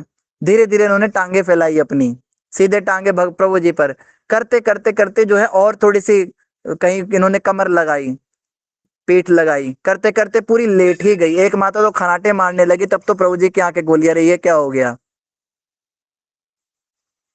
फिर उनको उठाया, चलो मैया चलो टाइम हो गया प्रसाद का। फिर उठी बेचारी, हाँ हाँ प्रसाद खिला दो, प्रसाद खिला दो। हो गई कथा, हो गई कथा, हाँ चलो चलो चलो। तो धाम यात्रा भी क्या ही यात्रा करते हैं और क्या ब्रिजवास करते हैं, सब बड़ा बुरा हाल। तो खैर प्रभुपाद जी जैसे यहाँ पे कह रहे हैं हमें आचार्यों के अनुसार चलना है। और प्रभुपाद जी का यही कहना है कि हम किसी अनुभवी महात्मा के निर्देशन में रहें, किसी शुद्ध भक्त के निर्देशन में, उनके गाइडेंस में रहें। जितने भी दिन वृंदावन रहे, वृंदावन का प्रोग्राम कभी भी फैमिली के साथ नहीं बनाना चाहिए। हम 4 परिवार हैं, हम द्वारका जा रहे हैं, प्रभु जी हमें आशीर्वाद दीजिए। प्रभु जी क्या आशीर्वाद देंगे, वो रोकेंगे तो तू रुक जाएगी क्या, तुम रुक जाओगे। अगर प्रभु जी बोल दे तुम्हें नहीं नहीं मत जाओ, अरे प्रभु जी हम तो आपसे आशीर्वाद मांग रहे थे, हमने पूछा थोड़ा ना था कि हम जाएं कि ना जाएं। आप बोलो कि हम जा रहे हैं, हमें हमें बोलो बहुत अच्छा, यही बोलो, आपके पास ऑप्शन थोड़ा ना है। तो प्रभु जी भी बेचारा क्या बोलेगा, वो कहेगा जाओ भाई, बहुत अच्छा बहुत बढ़िया, यात्रा करके आओ, दर्शन करके आओ। पर पता प्रभु जी को भी तुम क्या करके आओगे। तो ऐसे संसारी लोगों के साथ फैमिली पिकनिक के लिए तुम वृंदावन जाओगे, काशी जाओगे, मथुरा जाओगे, साउथ में जाओगे, जिधर मर्जी जाओगे, इन लोगों के साथ तुम सिर्फ धाम अपराध ही करके आओगे और तुम वहां से अपराध लेकर आओगे। इनके साथ भौतिक चर्चाएं होंगी, सांसारिक बातें होंगी, झगड़े होंगे, फसाद होंगे, और भी कई तरह के धाम अपराध तुम करोगे। तो प्रभुपाद जी कह रहे हैं भक्तों के साथ जाना चाहिए। भक्ति विनोद ठाकुर कहते हैं, से सब स्थाना हेरे बोयामी प्रणय भगत संगे। प्रणय भगत संगे, प्रणय भगत जो प्रेमी भक्त हैं उनके साथ उन स्थानों का भ्रमण करना चाहता हूं। ये नहीं कहा फैमिली वालों के साथ संगे, संसारिक लोगों के साथ धाम में तो मत जाइए। पिकनिक करना है चले जाओ, मनाली चले जाओ, शिमला चले जाओ, गोवा चले जाओ, स्विट्जरलैंड चले जाओ। ये वृंदावन काशी मथुरा ये पिकनिक स्पॉट्स नहीं है। मुझे तो आज एक भक्त बता रहे थे, आजकल के युवा जाते हैं वहां पे काशी मथुरा में, क्या करते हैं, यमुना में जाके वो करते हैं, गंगा के अंदर राइड, वो क्या होता है, वो बोट के अंदर बैठ के जो राफ्टिंग वगैरह क्या क्या करते हैं। और कुछ लोग तो वहां पे उनकी बियर गर्म हो गई तो गंगा के अंदर वो बियर डाल दी उसने बोतल की, ठंडी हो जाएगी, उससे तो वो बोतलें ठंडी करते अपनी बियर की। और ये कोई नई बात नहीं है। अभी पीछे केदारनाथ से एक वीडियो आई थी, एक लड़की की आधी रात को आकर कह रही है बियर दे दो मुझे, और बेचने वाला भी उसको बेच रहा है और वो बियर पी रही है बैठ के। मंदिर के बिल्कुल सामने की वीडियो बनी हुई है। ऐसी जगहों पे ये चीजें बिक रही हैं और लोग इनको बेच रहे हैं और पी रहे हैं और जा रहे हैं, खरीद रहे हैं। ये लोग व्लॉगर्स होते हैं कितने तरह के, आज हम आपको इस मंदिर के दर्शन कराएंगे और बाद में जाके सिगरेट फूकते हैं वहां पे। ये सब चल रहा है। ऐसे लोगों के साथ जाके क्या मिलेगा, धाम अपराध मिलेगा। सिर्फ भक्तों के साथ जाना है और जितने समय रहे धाम में बड़े ही चौकन्ने होकर उन भक्तों के सानिध्य में रहना है, उनसे इधर उधर नहीं होना। जैसे जैसे वो कहे वैसे वैसे, और चुपचाप वापस आ जाना है। ये नहीं प्रभु जी आप लोग जाओ, मेरा तो मन यही लग गया। हाँ, मन लाग्यो मेरो बरसाने में, मेरा मन तो बरसाने में लग गया। 2 दिन तो मन लगा रहेगा, तीसरे दिन फिर याद आएगी, अरे यहाँ तो लाइट चली जाती है, यहाँ तो मच्छर काटते हैं, यहाँ तो ये है, यहाँ तो खाने को नहीं है, यहाँ तो वो नहीं है। फिर फोन करेंगे बेटा मुझे ले जा, मेरा टिकट बनवा दे जरा। तो ये मन के स्तर पे रहकर धाम यात्राएं करना, ये सब जो है बिल्कुल बंद कर देना चाहिए। सिर्फ भक्तों के साथ जाना है। नहीं जाने को मिल रहा, घूमने फिरने का मन है तो कहीं और घूम फिर के आ जाओ। वृंदावन मथुरा काशी ये द्वारिका घूमने फिरने की जगह नहीं है। यहाँ पे हम जाते हैं भगवान की कथा सुनने, भगवान की भक्ति सीखने के लिए, इसके लिए यहाँ जाना चाहिए। तो खैर समय काफी ज्यादा हो गया, क्षमा कीजिएगा। तो आज के लिए बस इतना ही। कल हम अगला श्लोक पढ़ेंगे। इन्हीं शब्दों के साथ सभी का धन्यवाद। ग्रंथराज श्रीमद् भागवतम महापुराण की जय, जगत गुरु शिला प्रभुपाद की जय, गौर भक्तवृंद की जय। हरे कृष्ण। किसी भक्त को प्रश्न है तो प्रश्न पूछेंगे। हरि जिस बोल। भक्त ने लेफ्ट करना है वो मीटिंग लेफ्ट कर सकते हैं। आप में से जो भक्त मीटिंग लीव करना चाहते हो मीटिंग लीव कर सकते हैं। हरे कृष्णा। राधिका माता जी। जी आपके चरणों में दंडवत प्रणाम। हरे कृष्ण। आपने धाम यात्रा के बारे में बताया। मैं इस बार कार्तिक यात्रा में गई थी। मुझे इतना अच्छा लगा। भक्तों के संग जाना है, ये सुना था, मैंने अनुभव ही कर लिया था। मेरे पति इतना भक्त नहीं है, लेकिन वो भी इतना खुश हो गए। दाम यात्रा, कीर्तन, ये सब कथा सुनना, और किसी घाट में इतना अच्छा लगा। कीर्तन इतना अच्छे से सुना रहे थे, सब लोग, इन 700 लोग, सब लोग इतना खुश हुए थे। कथा सुनना, कीर्तन करना। पहली बार मैंने ये अनुभव किया प्रभु जी। मैं अभी मेरा उम्र हो गए, अयो मेरा कम उम्र होता, कभी मैं सोचती थी मरना चाहिए, लेकिन उधर जाके जीना चाहिए, ये मन लगा प्रभु जी, इतना अच्छा लगा। हम 700 लोग, सब लोग चलकर ही गए थे, वृंदावन यात्रा फुल। सब लोग ही रिक्शा में, किसी को नहीं जाना होता रिक्शा में जाए बोल रहे थे, लेकिन मुझे चलना थोड़ा है, लेकिन मैं भी चलकर, मेरे हस्बैंड को गुस्सा आ गया, तू चलते है कछुए के जैसे, और चलना इतना वो फास्ट चलते थे। मैं क्या करूं, मेरे चलना इतनी धीमे, मैं फिर भी नहीं सुनी उनकी बात। गुस्सा करो खुद करो, डाम में आई हूं मैं, उसका प्रयोजन उठाती हूँ। मैं स्लो में मैं पीछे रहती, फिर भी मैं चल कर जाती थी। वृंदावन यात्रा फुल मैंने चल कर किया प्रभु जी, इतना अच्छा अनुभव था, इतना अच्छा अनुभव था। उधर जाके मैंने जीने का उम्मीद जा गई इतना अच्छा हरी लगा। बोल। राधिका माता के लिए सब हरी बोल करेंगे, हरी बोल। हरि बोल। मैंने मैं भक्त नहीं बोलती, भगवान के मैं ज्यादातर करती हूँ, लेकिन ये 3 साल का है ना, मैंने 30 साल का और 3 साल का कंपेयर करती हूँ ना प्रभु जी, वो 30 साल मारती हूँ, ये 4:15 तीन हो गए, साल तुम्हारी 5:10 की ट्रेन है।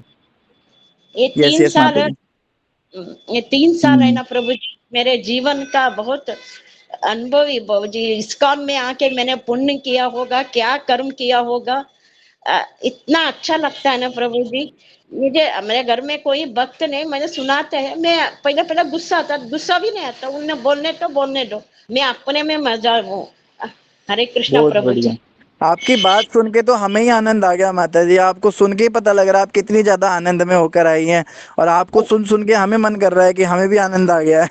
बहुत हाँ बढ़िया, प्रभु बहुत सुंदर। जी, क्या आप रुद्र प्रभु जी, आप सबको बोलती हूँ प्रभु जी, आप कितना अपने अंदर सहनशीलता में सुनती थी उधर प्रभु जी। सुबह में भगवत गीता सुनते थे, सब पर इतना विनम्रता। 700 लोग थे, इतना अच्छे से वो करते थे। मैंने बोला भी अजीत मुकुंद प्रभु जी की, हम घर में 7 मेहमान आए तो हम इतना ढाम डूम ये सब होता है, आवाज, जब मेरे बेटे का शादी हुआ था इतना होता है, इधर हम्म। 7 एक आवाज नहीं, कुछ नहीं, इतना हम्म। आराम करते हैं ना प्रभु जी। आपको मैं इतना प्रणाम करती हूँ ना, आप सब लोग प्रभु जी को, आप ही इस्कॉन में है ना प्रभु जी, आप ही सेवा करते हैं। आपको देख के हमका सीखना, मेरा पति भी इतना आने को मन ना, इतना जबरदस्ती आ गए थे। अभी बोल रहे अभी किधर यात्रा हो तो मेरे मुझे बोलो, मैं भी आता हूँ, ऐसा बोल रहे मेरे हरी हस्बैंड अभी। बोल, हरी बोल, हरी बोल। हरि हरे बोल। हरे कृष्णा प्रभु। देखो, भक्तों के साथ जाने से इनके पति भी बदल गए। ये भक्तों की महिमा है। नहीं नहीं, सुबह मंगला आरती में वो जल्दी उठते थे, आके उधर आके बैठते थे हरे कृष्णा प्रभु जी। बहुत सुंदर माता जी, बहुत सुंदर, बहुत बढ़िया। धन्यवाद जी, ज्योति माता जी। हरे कृष्णा प्रभु जी। कृष्णा प्रभु जी, हरे कृष्णा। आपको आवाज आ रही है? प्रभु जी आवाज आ रही है? थोड़ी सी कट रही माता जी। 1 मिनट प्रभु जी, 1 मिनट। अभी आ रही है आवाज? हरे हाँ जी कृष्णा, माता अभी जी, आ आ रही रही है? है। जी जी।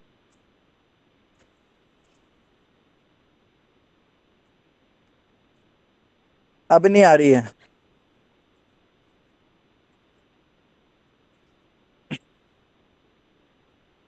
प्रभु हरे जी मेरा कृष्णा कोई ज्योति माता क्वेश्चन, जी। अभी आ रही है क्या? अभी क्लियर है? माता जी नेटवर्क खराब हो रहा है, 1 मिनट वीडियो ऑफ करके बात करने की प्रयास कीजिए। हरे कृष्णा, अभी आ रही है? हाँ जी, अभी आ रही है, हाँ जी, बोलिए। जी जी। हरे कृष्णा प्रभु जी, दंड प्रणाम, से भक्तों के चरणों में दंड प्रणाम। प्रभु जी मेरा कोई क्वेश्चन नहीं है और ना ही जिज्ञासा है, बस आप सबसे ना ब्लेसिंग्स चाहती हूँ। आप सभी मुझे ब्लेस कीजिए। वो एक ना मुझे सर्विस मिली है, तो उसके चलते वो आपसे ब्लेसिंग चाहती हूँ। जैसे कि गीता जयंती आ रही है, उसके चलते हम लोग ज़्यादातर यूथ को स्कूल कॉलेजेस में जाकर के गीता बांटने वाले हैं। तो प्रभु जी आप सबसे ब्लेसिंग चाहिए थी कि गीता जयंती के अवसर पर ये जो सेवा मिली है तो वो मैं कर पाऊँ, अच्छे से हो पाए जो सीनियर्स ने दी है, तो मतलब कि इस योग्य बन पाऊँ कि सर्विस अच्छे से हो पाए और जैसे वो चाहते हैं तो वैसे कर पाऊँ प्रभु जी। तो आप सबसे आशीर्वाद चाहिए, आप मुझे ब्लेस कीजिए कि बहुत सर्विस अच्छे सुंदर, से हो जाए। बहुत सुंदर माता जी, और आप बहुत अच्छे से सेवा कर पाए, भगवान से ही प्रार्थना है इसी प्रकार से भक्ति में जुड़े रहें, हमें भी आशीर्वाद दें, हम भी गुरु महाराज की सेवा में लग सकें और आपकी सेवा बहुत अच्छे से हो। धन्यवाद आपका। हरे कृष्णा। जी धन्यवाद प्रभु जी। हरे कृष्ण। सुधा माता जी। जी हरे कृष्णा प्रभु जी। प्रणाम प्रभु जी। आज मेरी दोती का जन्मदिन है तो उसके लिए आशीर्वाद चाहिए आपका और अशोक प्रभु जी और सब भक्तों का मुझे बहुत बहुत धन्यवाद। उन्होंने इतना आशीर्वाद दिया मेरी बेटी को, गुड़िया को। तो प्रभु जी आपके आपका आशीर्वाद और चाहिए। कुर्ते का कब होता है हैप्पी बर्थडे? जी प्रभु जी। मैंने कहा धोती का आज है तो कुर्ते का हैप्पी बर्थडे कब होता है? आज ही है धोती का। अच्छा, धोती और कुर्ते का भी आज ही है। हाँ जी, हाँ जी, एक चलो ही है चलो, क्या धोती है। नाम है आपकी धोती का? आरना मित्तल। आरना मित्तल है, अभी ऑनलाइन है? नहीं प्रभु जी नहीं है। घर पे कहीं गई भी है अभी? नहीं प्रभु जी, वो अपने घर में रहती है अपनी दादी के पास, मैं तो उसकी नानी हूँ ना। अच्छा अच्छा, वो उधर रहती है, ठीक है ठीक है। जी जी। अभी बस तो उसके आरना उसको मित्तल जी बड़े के लिए विशेष करने गई थी उसके पास, तो अभी आई हूँ घर में। तो सभी भक्त लोग भगवान से प्रार्थना करेंगे उनके लिए, माता जी की धोती जो है भक्ति में आगे बढ़े, सभी हरे कृष्ण जी महामंत्र प्रभु बोलेंगे। जी। हरे और थोड़ा वो कृष्णा बीमार रहती है हरे प्रभु जी, कृष्णा बीमार कृष्णा रहती है तो कृष्णा भी हरे मुझे हरे, आशीर्वाद। हरे राम राम राम हरे हरे। हरे हरे कृष्णा हरे कृष्णा। अशोक प्रभु जी का विशेष रूप से और प्रभु जी आपका और सभी भक्तों का बहुत बहुत धन्यवाद इतने बहुत बहुत आशीर्वाद धन्यवाद देने के नहीं लिए माता जी। माता जी, कृष्णा मैं भावना तो में। सेवा कर रहा हूँ।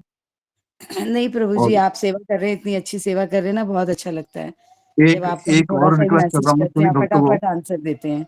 एक रिक्वेस्ट जी सब प्रभु भक्तों जी को कर रहा हूँ धन्यवाद, प्रभु जी सभी कि भक्तों का चार धन्यवाद। भक्ति जिन्होंने मेरे को कल कहा था, मोनाली माता जी, सुप्रिया माता जी, धर्मराज घिमरे प्रभु जी और सुषमा बाग माता जी, इनका सर्टिफिकेट नहीं आया था।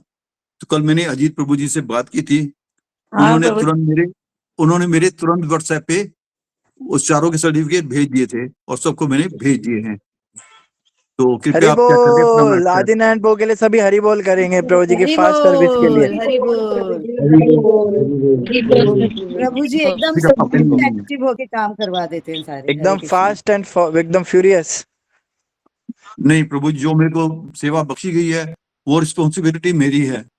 अगर वो नहीं पहुंचा तो मेरी रिस्पॉन्सिबिलिटी है, उसमें कहीं ना कहीं मेरा दोष है। नहीं प्रभु जी, आपकी भावना बड़ी धन्यवाद। ऊंची है, आप बड़ी सीरियसली सेवा करते हैं और मैं भी चाहता हूँ आप मुझे भी आशीर्वाद दें, मैं भी आपकी तरह से सेवा को सीरियसली ले सकूं। धन्यवाद प्रभु जी। उल्टी गंगा मत बहाए प्रभु जी। सीधी है प्रभु जी। ठीक है, हरे कृष्णा। प्रभु जी वो एक बात और पूछनी थी, वो हाँ जी। आईडी कोर्स के लिए दीक्षा के लिए अशोक प्रभु जी को नाम देना है क्या मुझे?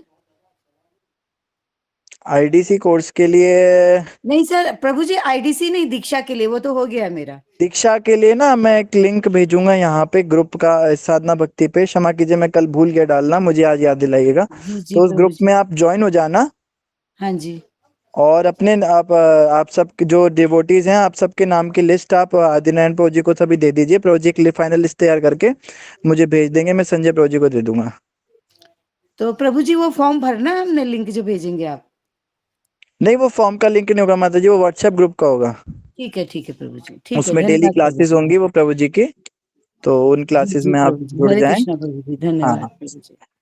हरे कृष्ण प्रभु जी, स्वीकृति पत्र तो मिला ही नहीं, तो फॉर्म कैसे भराएगा? वो आईडीसी के लिए नहीं पूछ रहे थे माता जी, वो दीक्षा के लिए पूछ रहे हैं। नहीं, हम लोग फॉर्म कैसे भरेंगे? फॉर्म तो सबमिट हो नहीं रहा है। हाँ, आपका आईडीसी का जो है वो मैं आज पूरी कोशिश करूंगा माता जी शाम तक। सुमिता माता जी हमारे साथ हैं? जी, तो सुमिता को ही याद दिलाना पड़ेगा। सुमिता माता जी, चलो सुमिता माता जी नहीं है। आदिनारायण प्रभु जी आप ही याद दिला दीजिएगा एक बार मुझको, सबके वो रिकमेंडेशन लेटर्स में साइन करके दे दूंगा। उनकी लिस्ट, आप आईडीसी वालों की लिस्ट बना के मुझको दे दीजिएगा, और उनके डिटेल्स जो भी उसमें पूछे वो सारे डिटेल्स दे दीजिएगा, ताकि मैं भर सकूं, तो फिर मैं उसको साइन करके दे दूंगा। जी जी जी प्रभु जी। प्रभु जी, मुझे मंजू आज, माता जी सुमिता माता जी की सासू माँ है। हाँ हाँ हाँ, मंजू माता जी को भी आईडीसी करना है, बड़ी खुशी की बात है। जी जी जी। अभी बहुत सुमिता यहाँ नहीं है, अभी अपनी बेटी को लाने स्कूल गई है। अच्छा अच्छा, कोई बात नहीं। आप सब जो हैं, मेरी शुभकामनाएं आप सबके साथ हैं। आप सब फटाफट से आईडीसी करो, दीक्षा लो, भक्ति में आगे बढ़ो, खूब भगवत जी प्राप्ति प्रभु करो, जी, मैं भी करूँ, धन्यवाद आप सब प्रभु भी जी, करो, हम सब आपका गुरु महाराज आशीर्वाद की मिलना कृपा लें। चाहिए बस। धन्यवाद। तो हरे कृष्ण। जिन भक्तों ने आईडीसी कोर्स करना है, इच्छुक हैं, वो मेरे को डिटेल भेज दें अपनी पूरी, तभी मैं प्रभु जी को भेजूंगा ना, तो वो फॉर्म अपडेट करेंगे। तो आप कृपा करके मेरे को अपनी डिटेल्स भेज दें मेरे व्हाट्सएप पे। हरे धन्यवाद। कृष्ण प्रभु जी। जी सुनीता माता जी। प्रभु जी, छोटे से किसको, अशोक हरे प्रभु जी कृष्णा इनको प्रभु भेजने जी। हैं, आदिनारायण प्रभु को भेजने हैं? हाँ, आदिनारायण प्रभु को भेजनी है। मतलब क्या भेजना है, मतलब डेट ऑफ बर्थ भेजने हैं? वो बता देंगे क्या क्या भेजना है। वो आईडीसी करना है आपने? हाँ मैंने करना प्रभु जी, करना है। ठीक है, आप उसमें ना वो मैं एक मैसेज बनाकर दे दूंगा, आपको, आप मेरे को भेज दो डिटेल, आप उनको मत भेजना, मैं आपसे डिटेल ले लूंगा। ठीक है मैं प्रभु आपको जी। फोन करके आपकी डिटेल पूछ लूंगा, कोई बात नहीं। ठीक है प्रभु जी। ठीक है। प्रभु जी, डिटेल में क्या क्या पूछना है ये भी बोल दीजिएगा, क्या क्या वो भरना है जो लोगों ने वो जो डिटेल में। रिकमेंडेशन लेटर आपने मुझे भेजा है ना प्रभु जी, जी उसमें जो जो क्राइटेरिया है वही सब लिखने हैं, जी प्रभु जी। वही सब पूछनी है। ठीक है। प्रभु जी, दीक्षा के लिए भी डिटेल्स भेजनी है क्या? नहीं, दीक्षा के लिए नहीं, दीक्षा के लिए जब दीक्षा समारोह होगा उस समय डिटेल भेजनी होंगी। जी जी प्रभु जी, सिर्फ नाम देना ना प्रभु जी को। अभी तो आपने सिर्फ नाम देना है। हाँ जी, जी जी, धन्यवाद प्रभु जी। धन्यवाद। जी, दीपा कुमारी माता जी। हरे कृष्ण प्रभु जी जी, मैं दंडवत कल प्रणाम। आपके प्रभु जी, व्हाट्सएप पर भेज हेलो एक एक करके हेलो बात किया कीजिए, हैंड रेस किया कीजिए सभी। हाँ, दीपा माता जी बोलिए। प्रभु जी, आपने अभी बताया था कि इस पृथ्वी पर 3 स्थान है, हम्म। वृंदावन, मथुरा तथा द्वारिका। हाँ ब्रह्मांड के प्रसिद्ध लोकों में से कहीं अधिक महत्वपूर्ण है। हाँ तो प्रभु जी, अभी जो द्वारिकाधीश उस समय द्वारिका बनाए थे, वो तो समंदर में समाहित हो गए। हाँ तो अभी जो द्वारिका है, तो हाँ। क्या वो भी उतना ही पवित्र और उतना ही मान्यता है वहाँ? नहीं, समुद्र वाला ज्यादा अच्छा है, वहां पे जाकर रहना ज्यादा बेटर होता है। वहाँ तो कोई नहीं जा सकता ऐसे तो। जब कोई जा नहीं सकता तो फिर ऊपर ही रहना पड़ेगा। तो अभी जो है प्रेजेंट में, वो भी उतना ही महत्व है, वो मैं पूछ रही हूँ। अगर वो नीचे जा सकते तो ठीक है, अगर नहीं जा सकते तो फिर ऊपर ही रहना पड़ेगा ना, फिर उसके बाद तो ऑप्शन ही नहीं है ना। जी प्रभु जी, वही जो मैं यहाँ सोची पे कि चर्चा क्या हुई है वो तो उसी द्वारका जी। की हुई है जिसमें भगवान ने लीला की है, हाँ जी। लेकिन समस्या यह है कि हम उसमें जा नहीं सकते। जी तो इसीलिए जो ऊपर बसाई हुई नगरी है, वहां पर रहकर ही हम उस द्वारका को याद कर लेते हैं, तो वो भी जो हाँ, है। एक द्वार जी, हाँ एक द्वारिका है, एक पेट द्वारिका है। हाँ। जो भगवान ने बसाई थी द्वारिका, वो काफी बड़ी द्वारिका थी, उसका कुछ ही हिस्सा डूबा है, सारा नहीं डूबा है। तो जो नहीं डूबा हुआ हिस्सा है, वो भी जो है वो भगवान का ही समय का है। वो ऐसा नहीं कि वो आधुनिक समय पे बसाया गया है, वो भी जो है पूरी तरह से प्रामाणिक है, और बिल्कुल वहां पे पूरी कृपा मिलती है हमको। पर ज्यादा कृपा तो डूबे वाले हिस्से में ही है। भगवान से प्रार्थना करेंगे कभी वो वापस ऊपर आ जाए, या हम जो है स्कूबा डाइविंग करके, आजकल वो मोदी जी सबमरीन बना रहे हैं, उसमें वो हाँ जो है जी, पूरी हाँ जी द्वारिका प्रभु जी। दिखाएंगे नीचे। तो मेरी भी बड़ी इच्छा है कभी जब ये तैयार हो जाएगा तो मैं भी देख कर आऊंगा नीचे वाली द्वारिका, बड़ी सुंदर, वो उस जमाने की बिल्कुल अनछुई द्वारिका है, तो बहुत सुंदर वो दर्शन होगा उसका भी। प्रभु जी, धन्यवाद बताने के लिए। मैं धन्यवाद। ऐसे द्वारिका गई थी प्रभु जी, आज से 20 साल पहले। अच्छा अच्छा। द्वारिका, पेट द्वारिका, बहुत सभी धामों का दर्शन हो गया है। बहुत सुंदर, बहुत सुंदर। लेकिन अभी जितने अच्छे से आप बता रहे, समझ पा रही, उस समय वो ज्ञान नहीं था। हम्म। तो आप बताए ना, आंखों का एक्सरसाइज वही था, आंखों का एक्सरसाइज ही था उस टाइम। हाँ तो आप ज्यादातर ना भारत के लोगों को यही होता है, अरे तू वहां नहीं गई, मेरे तो इतने ज्योतिर्लिंग हो गए, इतने शक्तिपीठ हो गए, इतने धाम हो गए, मैंने तो ये भी कर लिया, मैंने तो वो भी कर लिया। तूने सब कुछ कर लिया पर तेरे मन का मैल गया नहीं। आज भी तू निंदा चुगली में फंसी है, आज भी तू मांसाहार शराब या चल जो वो सब नहीं तो दूसरे उल्टे कामों में लगी, भगवान के भजन में तेरा मन लगा नहीं। तो इतने ज्योतिर्लिंग करके इतने धाम, ये सब बताना थोड़ा ना पड़ना चाहिए। तेरे से मिलने के बाद मुझे खुद ही एहसास हो जाना चाहिए कि कितनी अच्छी आत्मा है, इसने कितने धाम कर लिए होंगे। तू मुझे बोल रही है, तेरे को बताना पड़ रहा है, पर तेरे आचरण में कुछ दिख नहीं रहा, तो तू इन जगहों पे सिर्फ अपराध करके आई है। जी प्रभु जी, ऐसा ये ही बात है ना। जी। प्रभु जी, मैं भी आईडीसी कोर्स करना है, मैं भी फॉर्म भरी थी पर उसमें सर्टिफिकेट्स नहीं थे, इसलिए अपलोड नहीं हुआ। अच्छा अच्छा अच्छा, मैं वो रिकमेंडेशन दे दूंगा। आप भी ना आदिनारायण प्रो जी को अपनी डिटेल्स लिखकर व्हाट्सएप कर दीजिएगा, तो वो सब मैं भर जी के दे दूंगा, कोई दिक्कत नहीं। जी प्रभु जी, ठीक प्रभु जी, ओ, धन्यवाद। धन्यवाद। अंतर्यामी प्रभु जी। हरे कृष्ण प्रभु जी, दंडवत प्रणाम। सभी भक्तों की चरणों में दंडवत प्रणाम। प्रभु जी, मेरी थोड़ी सी कौतूहल सी है, तो मैं प्रार्थना करता हूँ कि कोई उसको मन में ना ले। अभी त्रेता युग में राम अवतार में भगवान की छोटे भाई थे लक्ष्मण, पर द्वापर युग में कृष्ण अवतार में बलराम उनके बड़े भाई थे तो शेषनाग के अवतार दोनों, पर जहाँ एक छोटे भाई के रूप में थे, दूसरी अवतार में वो बड़े भाई के रूप में हुए। तो मेरी ये छोटी सी अनुरोध है आपसे, इस पॉइंट को थोड़ी क्लियर कीजिए।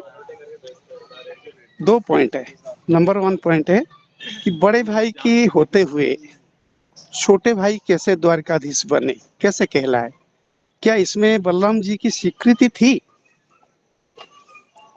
तो दूसरी, बलराम जी की जो ब्याह वो रेवती जी के साथ हुई थी, रेवती रमन बोला जाता है उनको। तो भगवान कृष्ण की तो अनिरुद्ध, सांब, ऐसे तरह तरह की मतलब लड़कों का नाम हमें सुनने को मिलता है, लेकिन बलराम जी का भी कोई संतानें थी या था? तो यही है प्रभु जी, गुजारिश थोड़ी इसके ऊपर आलोकपात कीजिए और ये थोड़ी सी डाउट क्लियर कीजिए। हरे कृष्णा, दंडवत प्रणाम प्रभु जी। हरे कृष्णा अंतर्यामी प्रभु जी, दंडवत प्रणाम। बहुत सुंदर प्रश्न किया आपने, और आपका प्रश्न जो है ये निश्चित रूप से ये इतिहास से जुड़ा हुआ है। और जहाँ तक हम श्रीमद् भागवतम की बात करते हैं तो वहां पर तो इसका उत्तर नहीं मिलता है, लेकिन कुछ इतिहास के जो ग्रंथ हैं वहां से जरूर इसका उत्तर हमको मिलता है। तो पहली बात तो ये रही कि राम अवतार में भगवान रामचंद्र जी बड़े थे। तो जैसा कि हमारे सनातन धर्म की परंपरा है, बड़ा भाई ही राजा बन जाता है, तो रामचंद्र जी ही राजा बने। हालांकि कैकेयी माता के विशेष अनुरोध पर भरत जी का भी अभिषेक तो हो गया था। तो ऐसा कोई नियम नहीं है कि बड़े भाई के रहते हुए छोटा भाई राजा बन नहीं सकता, ऐसा कोई नियम नहीं है। अगर ऐसा नियम होता तो भरत का अभिषेक ना हो पाता। उन्होंने राज्य स्वीकार नहीं किया, मतलब अभिषेक हो नहीं पाया, कहने का मतलब उनका अभिषेक होने की सारी स्वीकृति हो गई थी, दशरथ महाराज ने भी स्वीकृति दे दी थी और सब तैयारियां हो गई थी। तो पुरोहितों ने उसका विरोध नहीं किया कि बड़े भाई का ही होता है। तो ऐसा कोई नियम नहीं रहा वहां पर भी। तो इसी तरह से कृष्ण लीला में भी हम देखते हैं बलराम जी के होते हुए भी, जैसे मेन तो उनका राज्य वैसे मथुरा का था। आप देखें तो भगवान अगर भगवान कृष्ण को राजा बनना होता तो मथुरा उनकी जागीर थी, उनकी पैतृक भूमि, क्योंकि मथुरा नरेश के वो आगे पुत्र हुए। और लेकिन वहां पे उन्होंने महाराजा उग्रसेन जी को राजा बनाया, क्योंकि वही वहां के असली राजा थे। कंस ने उनको बंदी बना दिया था। तो इस प्रकार से हम देखें तो भगवान कृष्ण का राज्य द्वारिका था नहीं। जो हम कहते हैं कि राजा बनने वाली बात है, इसको हम इस तरह से भी समझ सकते हैं कि जो कुरुक्षेत्र की बात थी, कुरुक्षेत्र में वहां पर बड़ा भाई जो थे वो ये थे अपने युधिष्ठिर महाराज थे। लेकिन बातचीत ये हुई कि जो दुर्योधन है वो भी राजा बनना चाहता है। तो वहां पर ये नहीं कहा गया कि नहीं पूरे कुरुक्षेत्र में एक ही राजा रहेगा। आपसी सहमति से उन्होंने कहा आधा राज्य इनका, आधा राज्य उनका। तो आधा जो कुरुक्षेत्र वाला पार्ट था वो दुर्योधन को मिल गया, वहां के राजा वो बन गए। और जो आधा पार्ट जो दूसरा खांडव प्रस्थ का था, जो बाद में इंद्रप्रस्थ भी बना, वो वाला पार्ट, वो वाला भाग जो है वो युधिष्ठिर महाराज को मिल गया। तो युधिष्ठिर जी ने अपना अलग राज्य बसाया और दुर्योधन ने अलग राज्य। तो यहाँ से हम देख रहे हैं कि एक बाप के अगर दो बेटे हैं, एक राजा के दो बेटे हैं, तो वो आपस में आधा आधा राज्य बनाकर भी रह सकते। वो वहां का राजा बनकर रहे, वो वहां का राजा बनकर रहे। तो श्री कृष्ण भगवान ने द्वारिका में जाकर अपना अलग राज्य बसाया था। इसके पीछे कारण क्या था कि बार बार युद्ध हो रहे थे और मथुरा के ऊपर बड़े आक्रमण होते थे। वो एक असुर था, वो क्या नाम था उसका, वो बार बार अटैक कर देता था भगवान के ऊपर। जरासन, हाँ जरासन। वो बार बार अपनी सेना लेकर आ जाता था खूब सारी, और जो उग्रसेन महाराज थे उनको बड़ी समस्या हो रही थी। तो इस वजह से भगवान कृष्ण ने सोचा कि मेरे कारण ही ये इतना बार बार मथुरा, और अब राजा वो तो प्रेम भी बहुत करते थे कृष्ण से, तो कभी ये तो कहेंगे नहीं कि कृष्ण तुम्हारे कारण हमारी इतनी सेना। जब भी वो सेना लेकर आता था तो भगवान कृष्ण अकेले उनको निपटा देते थे, उनकी ज्यादा सेना खराब नहीं होने देते थे। लेकिन युद्ध बहुत हो रहे थे और डर का माहौल रहता था हमेशा। तो भगवान ने कहा कि ठीक है मैं ही चला जाता हूँ, मेरे जाने के बाद यहाँ पे शांति हो जाएगी। तो भगवान ने स्वयं जाकर अपना अलग राज्य बसाया था। तो इसमें ये वाली बात नहीं है कि बलराम जी जो है वो बड़े भाई थे तो उनको ही राजा राजा तब बनाया जाता जब वो वहां के उनके पिता की जागीर होती, वो भगवान ने स्वयं बसाई हुई जगह थी। बात रही बलराम जी की, तो बलराम जी चाहते तो वो भी अलग से राजा बन सकते थे कहीं और जाकर, लेकिन भगवान कृष्ण के साथ ही रहना उन्होंने अपने आप को सही समझा। वो प्रेम के कारण उनके साथ रहे। और भगवत तत्व तो है ही, तत्व की दृष्टि से कृष्ण ही परम भगवान है, बलराम जी उनके सेवक ही हैं अनंत शेष के रूप में, इसीलिए भी उन्होंने ऐसा जो है करना उचित नहीं समझा। और बात रही कि रेवती रमन उन्हें कहा जाता है, बलराम जी को बिल्कुल रेवती कहा जाता है, रेवती रमन कहा जाता है। लेकिन बलराम जी की दो पत्नियां थी, उनको दाऊ जी भी कहते। दाऊ जी की एक पत्नी तो रेवती थी, दूसरी पत्नी वारुणी भी थी। तो बलराम जी के विषय में हम जो उनकी श्रीमद् भागवतम में भी जैसे उनका थोड़ा सा वर्णन आता है, तो ऐसा बताया जाता है कि रेवती जी तो थी, उनसे उनके दो पुत्रों का वर्णन वहां पे मिलता है। एक तो पुत्र उनके थे, उनका नाम निषट, कुछ निषट, हाँ निषट और उल्मुख, उल्मुख। उल्मुख। उल्मुख, हाँ निषट और उल्मुख, ये दो बेटे उनके थे, जिनके जो है वहां पे वर्णन आते हैं। बाकी कुछ स्थानों पर उनके नाम कुछ उलमिना और उल्मुख भी आता है। ऐसे उनके दो पुत्रों के नाम रेवती जी से बताए हैं। और भी कई जगहों पे उनका वर्णन आता है कि उनकी भी परंपरा आगे चली थी, निषट से भी आगे पुत्र हुए थे और उल्मुख से भी आगे पुत्र हुए थे। उनका भी वंश जो है काफी बड़ा था, लेकिन इसकी विस्तार से जानकारी जो है इतनी फेमस नहीं हुई। भगवान कृष्ण के यदुवंश की ज्यादा फेमस हुई द्वारिका में। ऐसा एक पुत्री भी थी प्रभु जी, शशि रेखा। हाँ, पुत्री भी थी। एक पुत्री वारुणी से थी या रेवती से ही थी, ये नहीं मालूम प्रभु जी, ये शशि नहीं रेखा थी। मालूम। एक शशि रेखा नाम की पुत्री भी थी। बिल्कुल, धन्यवाद अंतरंगी गुरु जी। जी जी प्रभु जी, बहुत अच्छा लगा, बहुत अच्छा लगा। कम से कम कुछ ज्ञान तो मिला, और आपके पास समस्त बहुत ज्ञान का अच्छे तरीके भंडार से। है। नहीं नहीं, ऐसे नहीं, ऐसे बात नहीं है। अभी आपकी होते हुए अशोक चावला प्रभु जी जैसे ज्ञानी है सब, ऐसी बात नहीं है, सबको आता है ऐसे। लेकिन मन में मतलब याद आनी चाहिए कि मुझे क्या पूछना है। वो भूल जाते हैं बार बार ना, कोई प्रसंग आता है तभी याद आता है प्रभु जी। नहीं नहीं, ये तो तो आपकी बहुत बहुत विनम्रता धन्यवाद है, आपकी। बाकी सब जानते हैं। धन्यवाद प्रभु जी आपका। जी जी, हरे हरे कृष्णा, धन्यवाद, प्रणाम। धन्यवाद। एक अनाउंसमेंट है, कल एकादशी का व्रत है, सभी याद रखिएगा। कल के दिन एकादशी का व्रत रखना है जी। अगला कामिनी माता जी।